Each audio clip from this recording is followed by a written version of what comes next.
Hello and welcome to the Inside Elland Road Podcast. I'm your host, Chris O'Connor, and I'm joined by Graham Smith. How are you doing, Graham?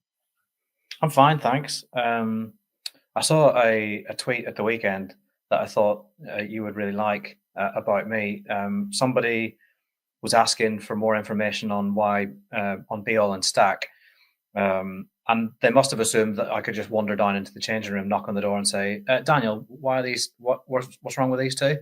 So we were waiting to hear from the club and from Farke, going through the usual protocols, and somebody said he's probably too busy texting his kids or planning his next holiday. I just, I love the idea that communicating with your children. We should probably add that to the list of woke nonsense that really riles people. Bloody communicating with his progeny. But yeah, I'm fine, thanks. Other than texting my kids, I've just been working away. Not my burner account. I just want to go on record and say that off the bat. Let's start with transfers today, Graham, because I feel like this morning there's been quite a few things going around about Strand Larsen, a bid that has been put in by Leeds. One source said this was a second bid. I don't know if you can shed some light on what the situation is at the moment. I think it's pretty obvious which end of the deal this has come out at, because it would make no sense if you're a buying club or attempting to be a buying club, you don't really want anyone to know that you've put a bid in, because it might hasten bids from other people who can maybe offer a bit more than you. Looking at you, Palace, and maybe one or two others. So it's pretty obvious where this has come from. If you're a selling club, it makes sense really to get this out there, because you want everyone else to know that Leeds are serious about this, and everyone else should start getting their bids in, maybe drive the price up a little bit, get a bidding war going. That's the dream from a Wolves perspective. But yeah, Leeds have bid.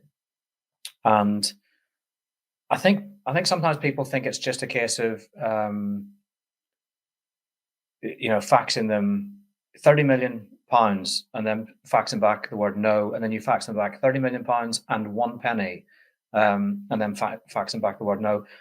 It's very much a conversation, and deals take time. They take long conversations, and Leeds are still actively pursuing him. So I think what we can derive from that is that they are still in conversation with Wolves, and they're still in active talks with Wolves. So even if their first bid didn't land and Wolves didn't jump at it, which, let's be honest, they're probably not gonna, then I don't think it's the end of it. Well, I know it's not the end of Leeds' interest in the player. They haven't moved on. I think that's what they would be saying if they wanted to draw a line under this, or if they'd put in their absolute best and Wolves had knocked it back. But even then, it would make no sense for Leeds to leave the table completely, because I'm not buying this Wolves line that they're content to keep the player till the summer. Not entirely, because we all know the difficulties of player trading in a post-relegation apocalyptic landscape. And whilst it hasn't come out that the player's got a relegation clause, would it surprise you that a player playing at Wolves, who have struggled in the last couple of years, highly rated player, he was wanted by Newcastle last summer, would it surprise you at all that he had something in there that would drastically reduce the amount of money Wolves could get for him in the summer if they went down? I wouldn't be surprised. So I think they'll be very open to the idea of him going, because I think they'll be able to get a lot more from him now in January than after they go down, which is all but nailed on, isn't it? Yeah, I mean, they've had a tiny bit of a resurgence, but you're talking about the great escape if they were to, survive from here. I did see a Wolves fan on Twitter that went round predicting they'd get 39 points and just make it, and he went game by game and said where they get the points, and I was like, that is the Wolves me. We were talking about what the Wolves me is doing at the moment, and he's predicting survival. But no, look, they are pretty much dead and buried, as close as you can get in Premier League terms. And you've got to think that they're going to be planning for coming back next year and getting 100 plus points to the Championship, and how best to put themselves in a position to do that. And then that would suggest that this would be the peak value you'd get for Strand Larsen, surely, because he's not going to sign a new contract. In terms of the clauses, right, why are these not always public? Was it Gibbs White who Tottenham activated a clause that then they were really annoyed that they found out? Why are these sort of clauses and the Leeds loan stuff, why are these things kind of kept under wraps? I just thought that would have to be publicly known, or if you're interested in a player, you would know if there's a clause available or not. Look, I think there's a lot of, I don't know whether you want to call it dark arts or whatever, but clubs talk to people who know things about players. Now, whether that's representatives or family members or whatever, probably in the rules, they're not technically supposed to speak to the player. But we've heard like how many players came to Leeds during the last regime and talked about having seen presentations and videos from Leeds, months before they signed. They definitely have conversations. Buying clubs often seem keenly aware of the details of clauses because then they match them. Sometimes you'll find that I can think of one instance actually where a club and an agent actually were quite misleading in their statements about whether or not there was a clause, because it benefited everyone in that scenario to try and sell the player for more money than the release clause, which I think actually he ended up going for the clause fee anyway. But it's all just fun and games, isn't it? Player trading at the minute these days, the stuff that leaks, it's all very political at times. The things that leak, it's all to try and gain an upper hand in the discussions and the negotiations. But like I said, for this particular one, it doesn't benefit Leeds at all that it's out there, that they bid. They would definitely have wanted that to stay under wraps as long as possible. And if he has a clause, Wolves wouldn't want that out there either. And I haven't got any sense that the player's representative in this case is being particularly fast and loose with information, certainly not with the media. I haven't really detected anything that's come out from the player side of it. I think most of it has come out from club sides so far, or club adjacent parties. But you can often tell when a player's agent is particularly busy behind the scenes trying to get a player shifted, because of the details that will emerge and where they emerge as well. We might well have seen a little bit of that over the weekend with Leeds United, with a certain Austrian. Yeah, so that's interesting in terms of, I guess it's actually in the agent's interest for the clause to not be public, because they might have a commission fee depending on how big the transfer value is. So before we get on to Romano Schmidt, who I think is the person you're alluding to, where do you think the Strand Larsen thing, what does your gut tell you? Palace is the one which worries me, because there's talks about Mateta wanting to leave. He's actually said it publicly now, I think. And Aston Villa are interested. I think Juve had some interest at one point. And that would seem like they would be able to put a lot more money up front than we could. We'd have to design a package that fitted within PSR and probably spread out more. So that might be the reason why Wolves leaked this, in terms of, like you said, trying to get a bidding war going. Right now, if you were it seems like it's a difficult deal to get over the line, that Leeds are giving it their all. Would you be erring on the side of, you think it's probably a bit too tough to get done in this window? I think it's a complicated one. PSR makes it complicated from the outset. So there's got to be some sort of, if what they were saying in the summer was true about how tight they were to the PSR lines, I know that you can maybe, there's a couple of ways to look at this. You can maybe gamble a little bit and think, we can sell a player before June 30 after the season, no problem. And that's true. There are players that Leeds could definitely sell. I don't necessarily like that approach, because as we saw in the past, you might want to sell a Cree Somerville, but you can't get that done in time, and you end up selling an Archie Gray for a price that I don't know, maybe isn't entirely optimal. I would hate to go into the summer with Leeds needing to sell a player, not being able to sell the ones they want, and ending up having to pull the trigger on a sale of Ethan Ampadu, for example. Just to put the absolute worst case out there, or a crown jewel. Why have you said that? That's not.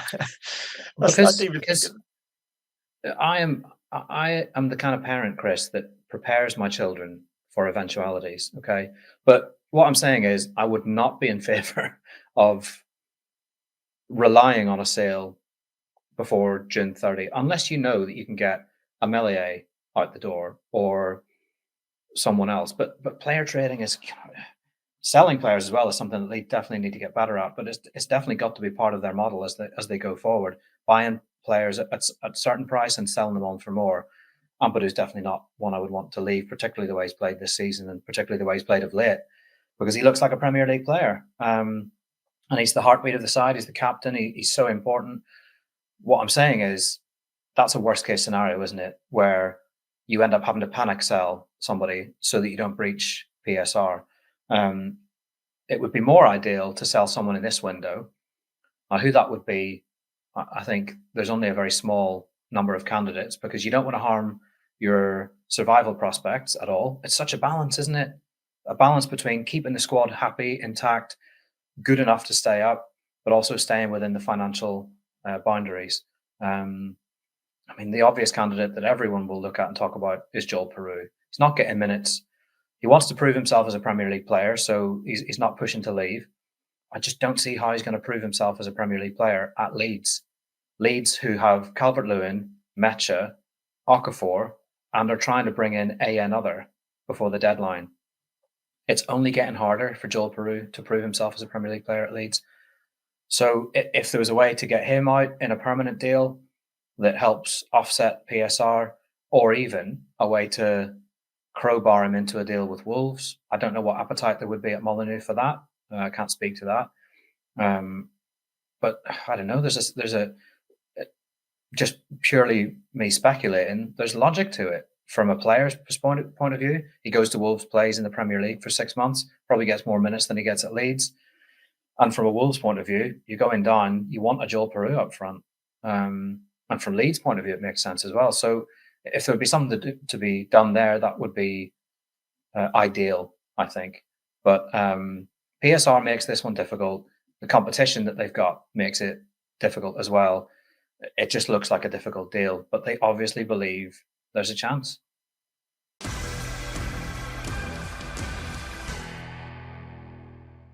With rooftop views, Kerala-inspired feasts and cocktails creating Leeds' most unforgettable atmosphere, Uyare is the place to be seen in 2026. Yeah, if I'm Wolves, I would be certainly having that conversation. I'd probably bite your hand off for Joel Peru. If you think, look at the Championship top scorer market this year, it's so congested. I think Vipotnik at Swansea is just gone 2 clear on 13. And then there's a load of players in 11 and 10. Joel Peru is going to get that Wolves team 20 plus goals, almost certainly, I'd say. I know he got 19 with us, in that region anyway.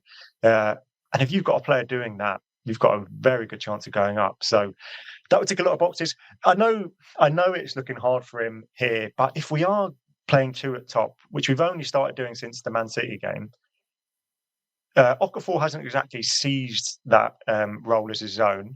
Mecha obviously has made a very good case for starting, but Mecha and DCL are going to have to be managed. I still think there is a role. Imagine that shot at Manchester United goes in, we win 2-1, and it's Joel Peru's screamer that goes in. He would get more minutes off the back of that, I'm certain. I think he's an excellent footballer there, and I think he could play well on a 2 off Calvert-Lewin. I think he's cleverer on the ball than some people think. I think he can thread passes now and again. He needs to work in areas of his game, but I go back to the Everton game. I thought he was good in that game. I just like him. I think he's a very clever footballer. I think he's such a good finisher.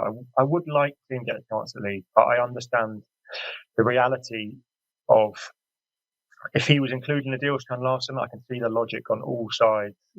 So maybe that is one to watch. This is a moving story. Even by the time this is out, there might be more updates on it. So let's go on with another name that came up, I think, after the Fulham game. I think actually, I messaged you and I got quite an abrupt response, Graham, saying it's Sunday evening about Romano Schmidt. So what was the story there? So the story is that, yes, there was interest in the player. He was an option. I'm pretty sure they looked at him in the summer, but for whatever reason, didn't pull the trigger then, or couldn't pull the trigger then. In January, well, it was Christmas time when they started to talk about Buonanotte, and I think he was option A, because a loan makes a lot more sense for Leeds, PSR wise, than a permanent, and also they're not looking at their squad going into this window thinking, bloody hell, we need major surgery. We need to really tear things up and go again. So they're only really looking to add cover. If you can get a player who upgrades your first 11, brilliant. And Buonanotte, I think, could potentially do that. But Buonanotte was option A. They got option A, and at that point, they stopped talking about 10s. They hadn't even mentioned it. So on Sunday night, so that was Thursday when they signed Buonanotte. They had been talking about Romano Schmidt. He was not a player they'd offered for, probably because they were starting to get more and more positive noises about Buonanotte. On the Thursday, they get Buonanotte done. On the Sunday, the noise is that they are in active talks to buy Romano Schmidt, another number 10. Now, just logically, it makes no sense. It makes no sense to bring in another player in that position. I know, you wait 17 years for a number 10 to come along, and then to come along at once is not quite how it works, especially when you're a newly promoted team and you're up against it with PSR and you're focusing your attention on a striker. So it didn't make a lot of sense to me, and so I checked and double checked with a couple of sources, and there was a little bit of frustration, like a little bit of annoyance that it had come out when it did, because had it come out a week previous, it would have made sense, and Leeds would have been able to say, yeah, he's a player we like. But instead, they've had to come out and knock it down. Now, there's risk with that as well, because you don't want to tick off the player and his camp when he's a player they still like. This is a player that they could maybe go for in future. So you've got to kind of do a very delicate political act almost when dealing with stories like this that come out. I think it's pretty obvious that somebody is busy and active when it comes to this player and getting his name out there because they'd like him to move. But as it stands, and you always have to say as it stands in January because things can change, it would have to take an awful lot to change for Leeds to go and get Romano Schmidt in this window. You never say never. You never ever say that. But it's not one that they're currently pursuing. That's where it is. Yeah, when I saw it as well, it didn't make logical sense now. I think it said he had 18 months left of his contract. And obviously, if you've got Buonanotte to the end of the season and he goes back and, there could be another Ben White situation where we all fall in love with him, but Brighton realise they've got a really prized asset and maybe we're out the running, then we're still looking for that position. And then Schmidt with 12 months on his contract, maybe there's an easier deal to be done. And we're in a stronger position in terms of squad ratio or PSL, whatever the new ruling is called.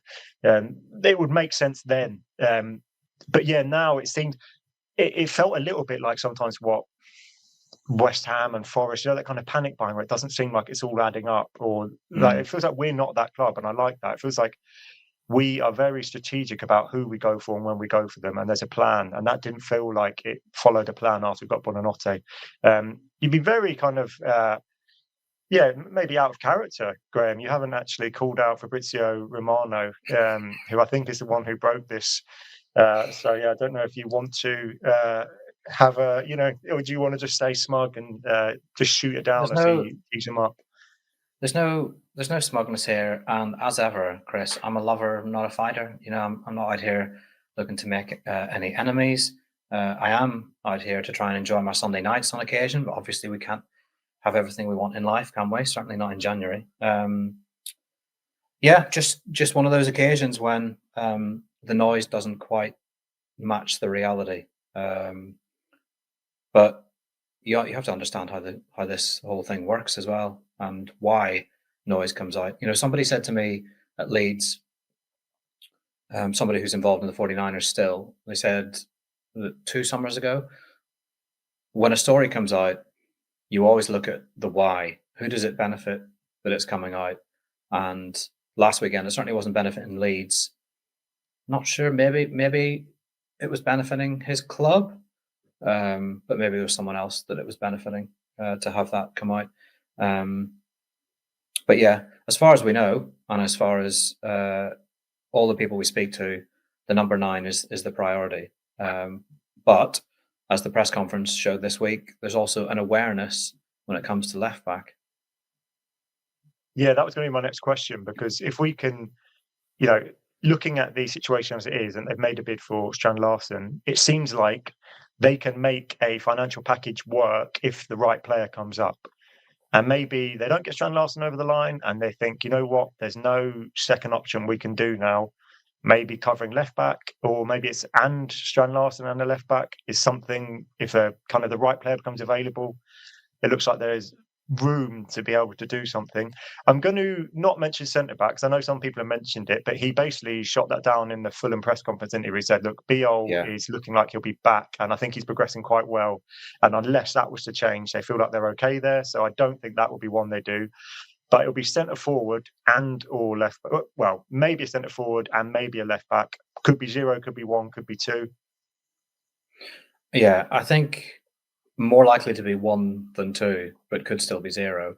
And I think the thing to add here is there's a big thing at Leeds about not doing any deals that you regret at the end of the season, and I think that's got to be, you've got to have that in the back of your mind when it comes to Strand Larsen as well. If this gets pushed and pushed and pushed fee-wise, you have to ask, is it worth stretching ourselves? You have to start asking questions like, well, what if Calvert-Lewin stays fit and this guy gets 5 minutes here and there? Is he a player that you foresee taking over from Calvert-Lewin next season or the season after? Is he a long-term project? You have to start considering all these things. It's not just, you can't get yourself into an obligation to buy a player for the here and now if you're not wholly convinced that he could contribute mightily in the future, especially at the amount of money you're probably talking for Strand Larsen. I don't think they'll allow themselves to go past a certain point. I think they will have a number in mind. And like when you walk onto a garage forecourt and you've got your eye on that second-hand whatever, and you have to have a figure in mind, don't you? You can't go in with an open mind, because that's how you end up spending way more than you can actually afford. I don't think Leeds will get into that scenario with Strand Larsen. I think they'll have a hard line, and if it goes past that, I think they'll move on. And the way it was phrased to me was, even before the Strand Larsen thing came out, was we're now squarely in the area of seeing what possibilities the market might give us. So yeah, if it's not Strand Larsen, I think they'll still probably look at a 9 and maybe another option. The left back, the way Farke talked about it, is not quite the same as the way he's been very open on the idea of a 9, hasn't he? But he hasn't really been too open on the idea of a left back. I don't know. I mean, I have put on record that centre back worries me a bit. Left back worries me too. I felt my molars meet top and bottom when he said that Gabriel Goodmanson was struggling. When he said the words Gabriel Goodmanson and struggling, I was on the edge of my seat a little bit, because I enjoy watching him play, and my enjoyment is obviously right up there with the important things in life. But also, if he's not going to play and Justin has to play, then you're only one injury away on the other side of defence from being a bit stretched and a bit thin, and you're not really playing your strongest team. So there are areas in the squad where they've got away with versatility as a bit of a coverall, and that's clever. That's clever recruitment, using versatility that way. But you could look very silly in February with 1 or 2 injuries in certain positions. So as ever, everything's a massive balance, isn't it? What you can do financially, what Farke believes is the right number to have for a squad. He doesn't want too many players unhappy kicking around the place. And character is so huge for that as well. Players that are coming in have to realise they're not walking into this team, and they might have to bide their time. That'll be a bit of a challenge, I think, for Kundo Buonanotte, because he's kind of coming here hoping that it's a clean slate and he can wipe away the frustration of an aborted move to Chelsea. And he's probably going to have to bide his time again here. Yeah, I think I could come up with a sentence that has Gabriel Goodmanson is struggling that you would like. Gabriel Goodmanson is struggling to cope with how good the Inside Elland Road podcast is.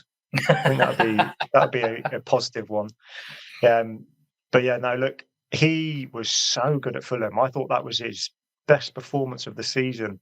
There was a couple of moments early on, and that's a good transition into Fulham, actually. Let's move on to that game. But there's a couple of moments early on when I thought Fulham second half had absolutely nothing. And when I thought about the game back, I think it was only that kind of Lukic header straight at Darlow was basically the only real chance. But first 10 minutes, they were kind of looking a little bright, but he snuffed quite a few moments where they tried that long ball over the top. They tried to get him behind a couple of times, and he dealt with all of them so well. And then going forward in the second half, obviously he messed up the shot on one of them, but he was just excellent, like really, really good. I don't know if he got your highest score in the match, but I think he certainly warranted an 8 or a 9. He's been amazing. So yeah, to think us without him is very different. And Justin's been amazing, but he obviously is naturally more suited on the right than the left. So we would probably lose some of that kind of attacking thrust if Justin was to play on the left. Is there an indication? It wasn't certain, but do you think he's likely to line up on the weekend or on Monday? Sorry.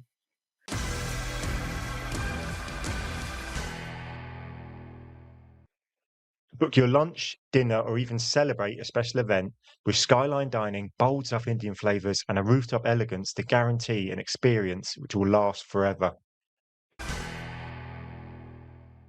I think if there's any chance of him playing, he plays because of how important he is and because of how important this game is as well. But also, there's, he was struggling on Thursday, but he still had Friday, Saturday, Sunday, and all of Monday to recover. So it's a slight adductor. That's a really poor version of the Craig David song, isn't it? Struggling on Thursday, recover Friday, Saturday, Sunday, play Everton on Monday. Monday I played against Everton. I don't know, actually. Some people might choose that over the Craig David version.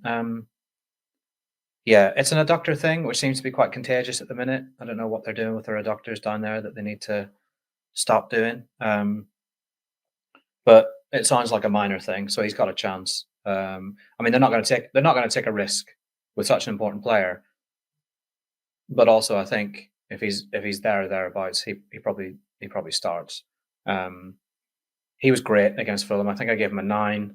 There's this thing he does that I absolutely love, and it's when a ball is coming over his shoulder, and he's got a winger with him, and he turns on a sixpence and takes the ball away from the winger and plays it forward.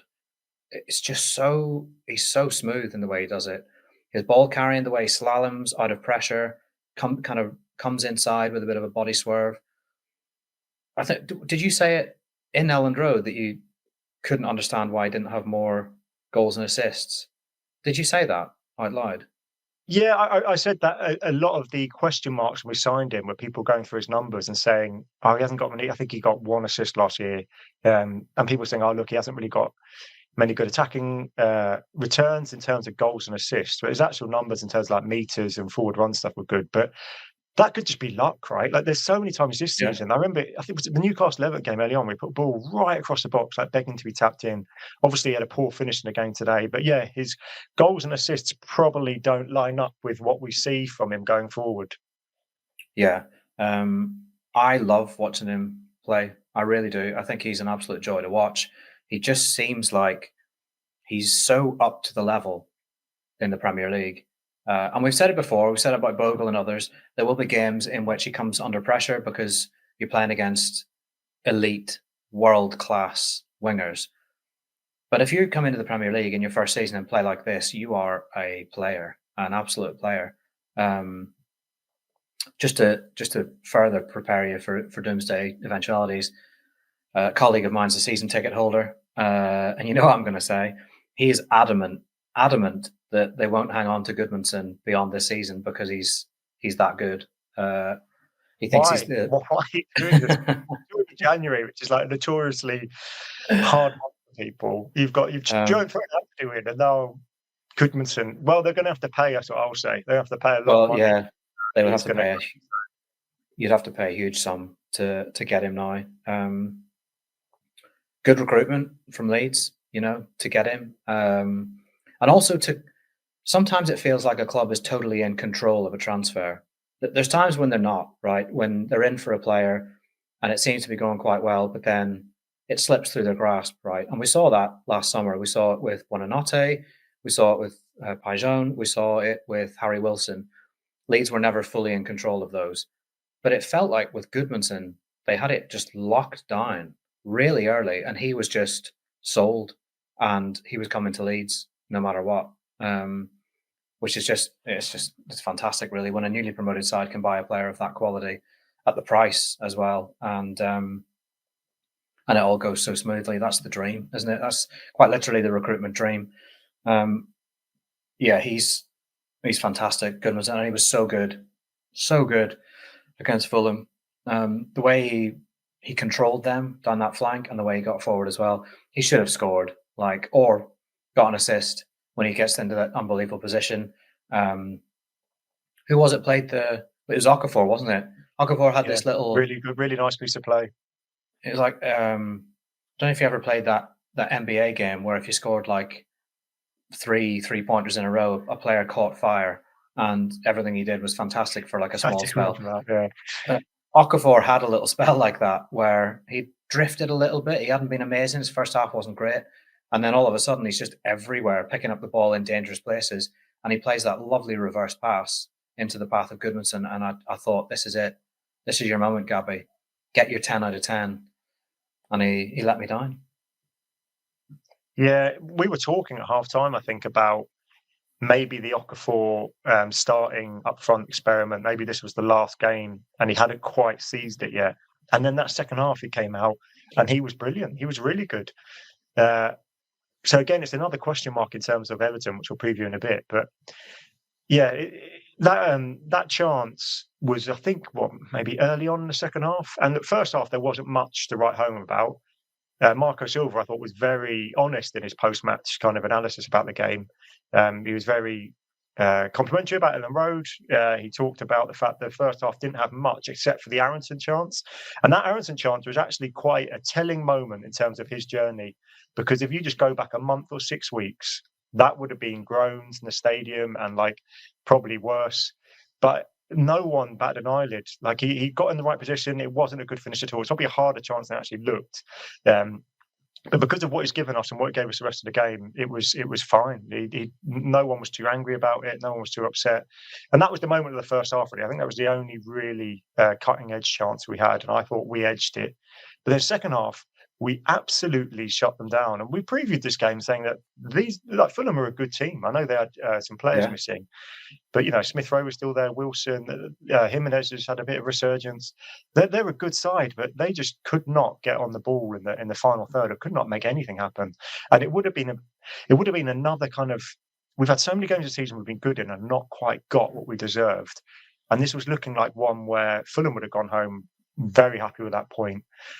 And I was thinking, is this going to be one where we get it away from us? And then Mecha comes on and scores that goal, which just again epitomises a team just didn't give up. And it was fully deserved, that win, fully deserved. And even after the goal, I thought it was just going to be like Bournemouth, that we're going to have to kind of hang on a bit. But there was nothing. If anyone was going to score another goal, it was Leeds and Mecha.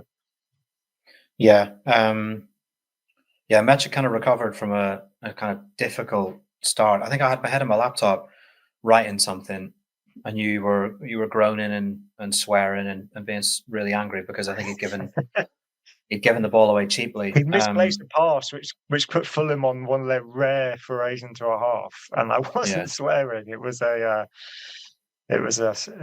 groan on F tape. This, but... F this, S that. All of the B's Graham holding and the me C's. And then the goal was lovely.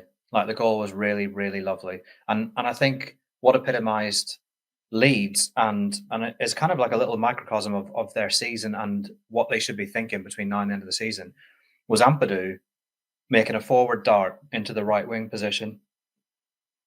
You've got Fulham under control. You're heading for a point. I don't think Fulham are going to score. The only sniff they had in the second half was when Carl Darlow generously headed the ball straight to Emile Smith Rowe. But Ilia Gruev kind of put him off balance and he shot wide. Fulham are not going to score. A draw against Fulham is a good result. They're a good Premier League team. They've been on a tear. I don't mind at all drawing against very good teams because the teams below you likely aren't going to get points against very good teams. The must-win games are the games against teams around you, aren't they? So a draw against Fulham is not a bad result. But there you've got Farke sending on Tanaka and Mecha and going for it. And then the captain, the defensive midfielder, your enforcer, is playing really high up the pitch and spots a chance to go and make himself an option in the right wing area, gets the ball, puts in a really lovely cross, and Mecha does really, really well to get there before the defender, and the finish was fantastic. Yeah, and you mentioned Gruev, and he was the one after the game. I did see some people saying that they didn't think, he'd probably done enough to be starting ahead of Tanaka. But I noticed in the press conference, Farke singled him out. And Fulham had nothing second half. And he's one of those players, I'll hold my hands up. Sometimes I don't notice it because it's not really what you're looking for sometimes. But he must do a lot of that kind of ugly, dirty positional work just to kind of nip attacks in the bud and just get our attacks going. And I think he comes under a bit unfair criticism. And Farke obviously likes him and likes him for a reason. And they had Wilson and Smith Rowe operating in that kind of space, like coming in, which is where Gruev operates, and they didn't do much. So I'm putting that down to him, even if I didn't kind of consciously notice it. And you mentioned the Darlow moment. If Perry had done that, there would have been, huge groans in size, and that would have been brought up after the game. But Darlow obviously has got some credit for being solid in most games he's performed this season, aside from Sheffield Wednesday. It's the one area of the pitch where I just don't like the kind of uncertainty around it. I mean, I guess at the moment it's looking like it's Darlow's to lose, but it didn't really have anything to do in that game. It wasn't like that was the only real moment, and it didn't really didn't cover himself in glory. But he got a clean sheet, so you've got to take that, and he has been solid. So I'm hoping he stays solid. But yeah, it's just that's a kind of a worrying part of the pitch at the moment as a Leeds fan. I don't know if I'm probably not alone in that. Yeah, you're so negative every week, just with your negative predictions. And just briefly on Gruev, he's a little bit like the skinny pigs, right? That we got at Christmas that you can hear throughout the episode. They're not a great deal to look at. You don't look at them and feel the same things as you would feel if you saw a tiger, or a rhinoceros, and a really exciting animal. But there is like a beauty to them, like when you study them, like scurrying around.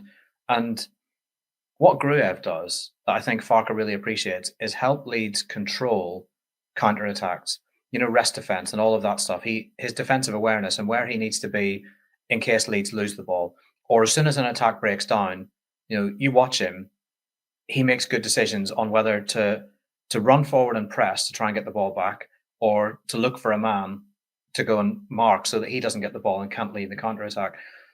He's not out there playing worldy passes, although we have seen him in his Leeds career play some really lovely passes forward, but that's not his game. That's not what he's there for. His game is all about defensive awareness and ratting about. He's not the most physical, so he's not really like an Ampadu. He's not a like for Ampadu for me, but he's very tidy, and he's very reliable, and he's very fit, and he runs an awful lot. And for a team that wants to have a huge physical output in terms of distance covered and sprints and all of that and pressures, then I think he's there for a reason. Yeah, and look, for what it's worth, I like him. I think he's a really good asset. And yeah, in terms of we were talking in previous episodes about it's 3 from 4. Where Longstaff, Ampadu, Tanaka, and Stack are all fit. But every time Gruev's come in, he's not let us down. I feel like it's a little bit harsh now saying 3 from 4. I think it's fair to say 3 from 5 because he's earned the right to be in that conversation. Look, he started ahead of Longstaff and Tanaka. Well, Stack was out, wasn't he? But yeah, Tanaka. Yeah. So he started there on merit, and I can see it. And for what it's worth as well, he doesn't say this, but from what I've heard about him as a human off the pitch, he's one of the best in terms of like giving his time for charitable endeavours and doesn't make a fuss about it. And I think he comes across as a good human being. And people might think that doesn't matter, but I think the club have been open about the fact they've tried to get good people in the door, and he definitely sounds like one of them. So I thought he was. On reflection, I thought he was really good on the weekend because of what I didn't see Fulham do. And I thought, well, that must be down to Gruev and his positional play. But sometimes you don't always notice it when you're watching it live. Um, okay, let's move. Actually, one other thing I wanted to mention, because I did say Marco Silva was excellent in the press conference. I thought he was very honest. But he let himself down, Graham, when you asked him a question at the end of the press conference, and I was just trying not to laugh because I was sitting behind you, and I could tell he just hadn't heard your question properly, and he must have thought, "Why is he asking me that?" Because I think you want to tell us what you asked and what he heard. Yeah, I said. Obviously, David Beckham's a massive figure in football. So, do you have opinion on his wife and the first dance? No. That, by the way, that for me is probably the lowest point in football journalism. That question in that press conference earlier this week. My God. Oh my! Was that a real question someone asked? Yeah, I didn't know somebody that. asked. Oh my! Somebody That's asked. the end. It was the manager of a foreign side. I can't remember exactly who, but he played with Beckham, I think, at Real Madrid or something, and his press officer basically shut it down. But the question was gonna be about the Beckham saga. No, I asked Silva. Yeah. I can't remember how I worded it, but I was asking Silva what the difference is between Leeds as a newly promoted team and the last set who all got relegated, as in the immediate last set, the last three, Leicester, Saints, and Southampton. And he, I think, interpreted it as what's different between this Leeds and the Leeds team that got relegated. And I wouldn't need him to answer that question. Like, that's not, I wouldn't fairly ask that question of him, because he'd have to have a really great and up-to-date knowledge. He'd have to have basically watched the Leeds United season review VHS of that season the day before to have been able to answer that question. So that would not have been reasonable of me. No, what I just wanted to know was how are they I should have just named them. I should have said, what are Leeds doing differently that Leicester, Southampton, and the other one failed to do last year, Ipswich. So he basically said, no, I'd have to go back and analyse years ago, so I can't do that. He basically looked at you like, what is this guy asking me? And he gave this look, was going like, and he just gave like a 20-second answer, just walked off. He's just like, yeah. He might have preferred to look at the old Leeds games. Why are you asking me that? And I felt so bad. Trying not to laugh, also enjoying it slightly, because I could see your reaction. I could tell you were thinking, should I correct him? You thought, nah, you just went up and got your thing and started to leave it, and I could see you smiling. So yeah, just sometimes the accent doesn't translate. You know, the sooner we can have some sort of LED screen that we wear that has subtitles, you know, with AI translating what we're saying so people can read it. No, maybe he'd have preferred me to ask him about the Beckhams. You know, maybe that would have been a better question to ask. But no, a swing and a miss from me on that one, or maybe from him, or maybe a bit of both. Yeah. Okay, let's move on to Everton. In terms of kind of team news for them, the big news was that Grealish is out for, I think, at least a couple of months, which, you know, puts a question mark whether he'll play for them again. I think I saw that they're going to maybe keep him because he's a good presence around the team. I'm not 100% sure. But that's obviously a positive for Leeds. But I think it's almost a bit of a... It's not quite as positive as it might first appear, and that's because one of my fantasy football favourites, Ilia Gruev, is back. I presume he's back. I haven't seen this confirmed yet, but obviously he was part of the Senegal team that played in one of the craziest finals I think I can ever even conceive of. And him and Idrissa Gueye, I think, as well, were both obviously celebrating this week, although I think both players are Muslims, so wouldn't have been drinking alcohol. So, you know, if you think about, imagine if the England team had won the European, I'm sure it'd be very different, some of the scenes. So I think the thinking is they will take part in this fixture, but I'm sure it will mitigate maybe how well they can do. But anyway, I think he's such a good player, and he was playing off the left last season, and I think people think he's just a kind of like trickster, but his defensive contribution numbers are really good, and he's just one of those players I love to watch. There's bits he'll do where he'll just like roll the ball, beat two people, and you can get a goal from nothing. And I think he's better off the left. So Grealish being out, and if he comes in, that is a worry for me. But Dewsbury Hall, I really like, and again another good fantasy footballer. I think he's like 4.8, 4.9, which is crazy. But he was in my team all the first part of the season till he was injured. Him being out is very good for us. And then the other kind of big storyline, I think, is it would be great if Dominic Calvert-Lewin did something as fixture, didn't it? I don't know how he's going to go down there, but I can imagine he's going to be relishing this. It will be a tough fixture. Not as, with Grealish and Dewsbury Hall out, I know I keep saying this, but I do feel like, it's not the worst time to be playing Everton. And their home form hasn't been excellent. I loaded up today the home form league table. I think they were like 14th in it. Yeah, they played 11, won 4, drawn 3, lost 4. And their recent fixtures were they got hammered by Brentford with Igor Thiago scoring a hat-trick. And then they drew with Wolves with 2 red cards. So it seems like at home they're not completely settled in that new ground. And I feel like this is a good time to play them.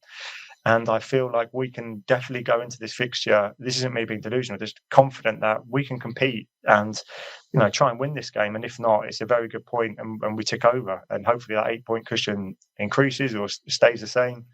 And that's another thing worth mentioning. That Metro goal ended up being really crucial because just after the goal, we then got news through that Callum Wilson had just scored to put West Ham 2-1 up away at Spurs. And obviously they did win that game. So it ended up being a very, very important goal. And there's different ways to look at it. Some people were looking at it like, oh no, it's kind of taking the edge off. But you got to think it's a bit of a sickener for them, isn't it? That they've beaten Spurs away and yet they're still the exact same points behind. I know they gained on Nottingham Forest, but I think no one thought Forest were going to beat Arsenal. So you ignore that fixture. But yeah, it's an intriguing proposition, this game. I don't know what you make of it. You'll be visiting this ground for the first time, I presume?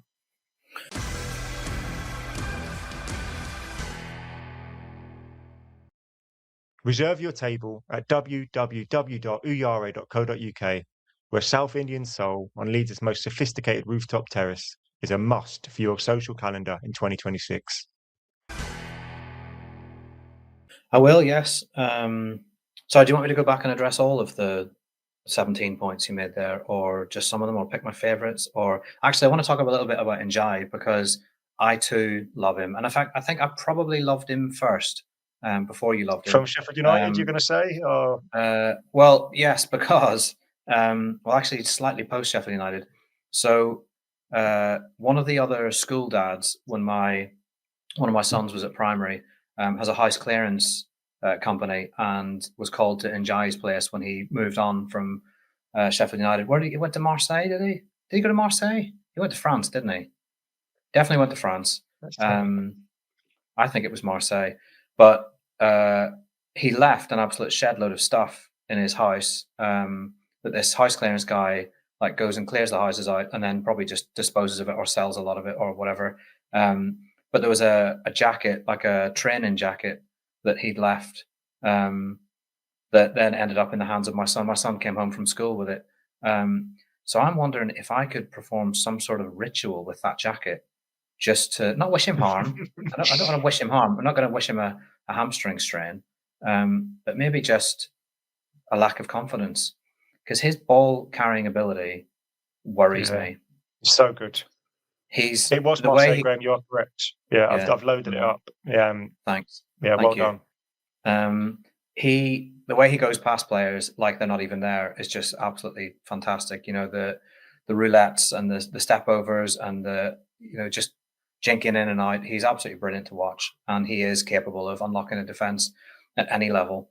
So yeah, Grealish being out is a positive because Grealish feels like he's found a little bit of a home at Everton. He seems really, really at home there. He's another player I love. I don't so much love when he faces up against a defender and then goes back and passes the ball in sideways or backwards or just cuts back and looks for a cross. Like sometimes I feel like he could mix it up a little bit more and go past people a bit more. I feel like he maybe did that a bit more earlier in his career, maybe risked a bit more. I think he retains the ball very well now, but I think it's maybe at the cost of excitement sometimes. And also he seems like an absolutely incredible human being, the way he treats people and the way he is with fans and particularly disabled fans. You see a lot of those videos of the way he treats people. Him being out is good for Leeds. He's a big character, big player who can come up with big moments. So the more of those you have off the pitch for Everton, the better it is for Leeds. Definitely a game they should be going to make difficult for Everton and look to nick. I've had random neutral fans. I've had a couple of Sheffield United fans say to me this week, big chance for your boys. They say, which they mean Leeds, not my boys. My boys played in Europe this week, but they think Leeds have got a great chance. And I think, as a neutral, why wouldn't you look at this fixture? Look at the way Leeds have been playing. Look at Everton's indifference, Grealish being out, and think, bloody hell, big chance for Leeds. This. Yeah, and I would add in again Dewsbury Hall. I think he's been very good, kind of playing in that number 10 role. It's worth saying I was actually a fan from Ilia Gruev from his 6-game loan spell at Hyde United in the Northern Premier Division in 2019-2020, where he got 1 goal from 6 appearances. So I've been kind of following his career from then. Actually, are you reading these, Chris? No. He joined Hyde United on loan for that half of the 2019-20 season. No, yeah, I've been a fan of him for the past couple of years. He probably did predate me, but it's because he's not just one of those players who does that and then doesn't do anything. He's actually got end product. Like, he gets goals. Like, I know that again because I've had him in my fantasy football team. I wouldn't have him if he didn't. Like, he's a threat. I think he's their first choice penalty taker as well when he's playing. So yeah, he's the one to watch. He is definitely the one to watch, and he'll be playing off his preferred left, I'm almost certain. But yeah, this is a great chance to play them. Really good. And we've obviously beaten this team already this season. And I think they struggled a bit with the pressure we put them under. And if they are a bit nervy at home still, and they're lacking some big characters and some of their creative outlets, I can see Moyes reverting kind of back to just being really difficult and kind of like stodgy to play against, going long, which is obviously one of his kind of, something that's maybe unfairly labelled at him because, you know that whole Sam Allardyce thing about when some teams go direct, but if it's like an English manager, it's, hoofing it. But he's got a style of play where he will probably like to go quite direct to Barry up front. He'll probably get the nod over Beto. And yeah, I think they will try and make it a bit ugly. I have a feeling we've got a lot of threats we can pose them, and we're at a good point at the moment. I think only Biol is out. There's a couple of question marks.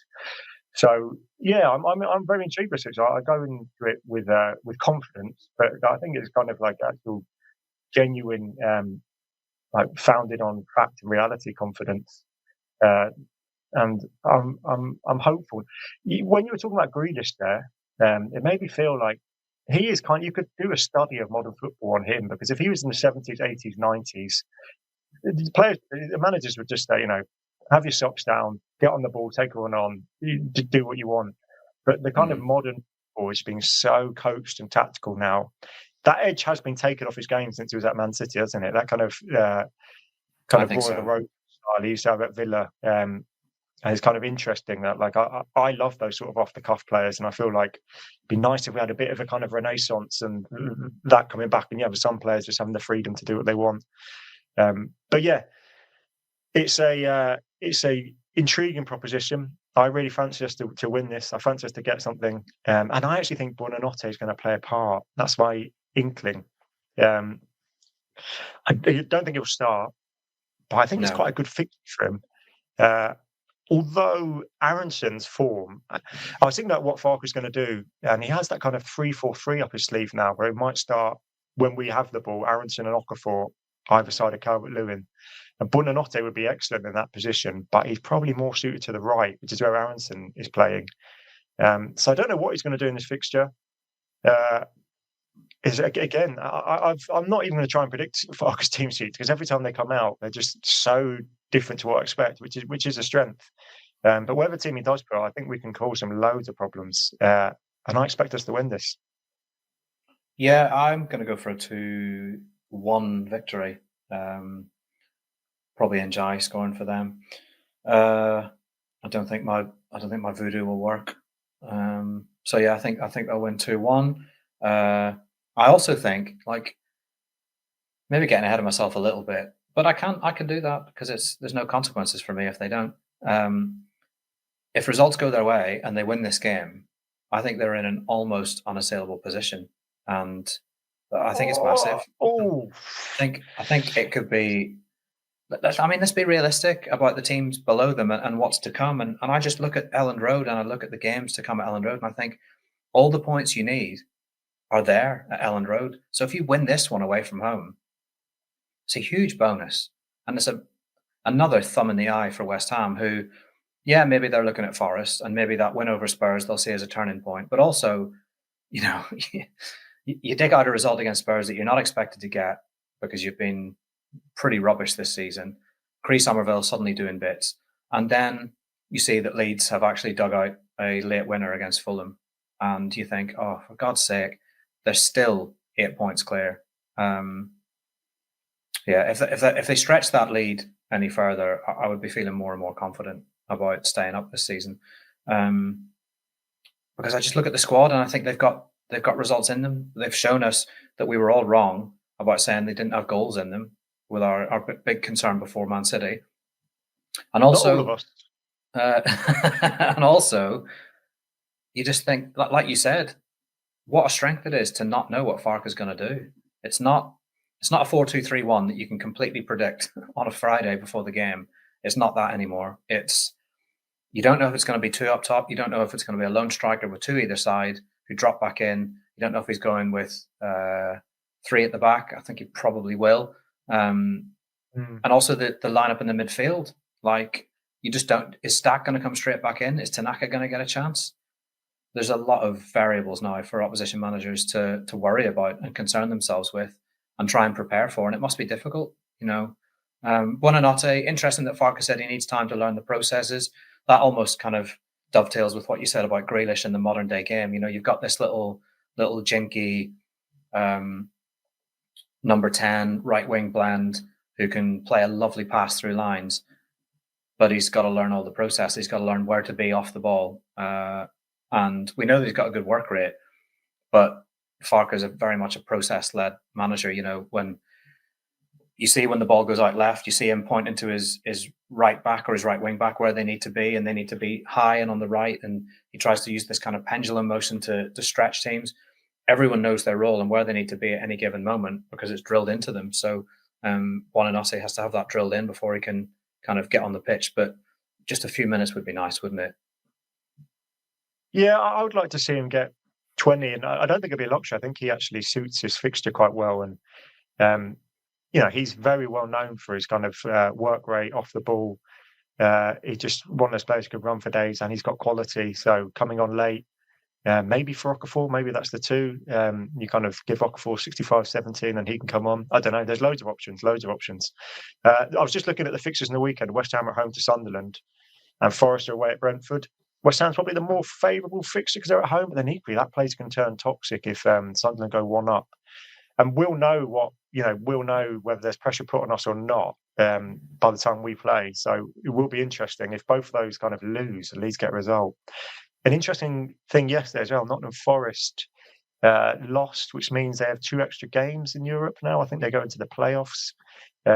So that's kind of unwanted. Well, it's definitely unwanted from their side, and they're in a relegation battle.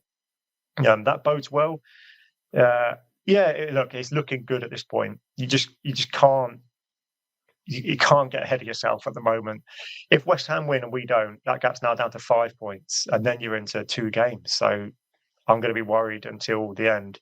Despite my optimism in every game, I am a Leeds United fan by DNA. So I just cannot be relaxed until it is a mathematical certainty. I just cannot shake that. Like Spurs kind of always bottling it at some point.